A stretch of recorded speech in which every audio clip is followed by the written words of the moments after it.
Shibu baby John Chandanathope രക്തസാക്ഷി മണ്ഡപത്തിൽ പുഷ്പാർച്ചന നടത്തിയ ശേഷം ഇപ്പോൾ തലസ്ഥാനത്തേക്ക് പോവുകയാണ്. RSP പ്രവർത്തകർ വലിയ സ്വീകരണമാണ് ഷിബു ബേബി ജോണിന് നൽകിയത്. പ്രവർത്തകർക്കൊക്കെ വലിയ ആവേശമാണ്. അതെ, തീർച്ചയായിട്ടും 10 വർഷമായിട്ട് ഞങ്ങൾ അനുഭവിച്ചത് അധിക്ഷേപങ്ങളും എല്ലാം അനുഭവിച്ചിരുന്ന ഒരു വലിയ പറ്റൻ പ്രവർത്തകരല്ലേ.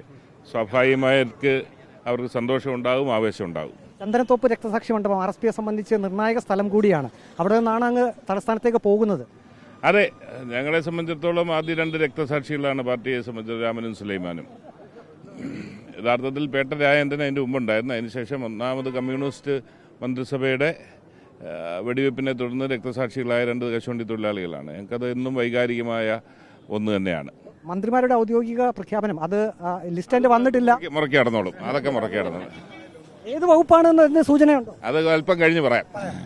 ഏതായാലും വകുപ്പ് അതേതാണെന്ന് അല്പം കഴിഞ്ഞ് പറയാമെന്നാണ് ഷിബു ബേബി ജോൺ പറയുന്നത്. RSP പ്രവർത്തകർ വലിയ ആവേശത്തിലാണ്. അദ്ദേഹം ചന്ദനത്തോപ്പ് രക്തസാക്ഷി മണ്ഡപത്തിൽ പുഷ്പാർച്ചന നടത്തിയ ശേഷം ഇപ്പോൾ തലസ്ഥാനത്തേക്ക് മടങ്ങുകയാണ്.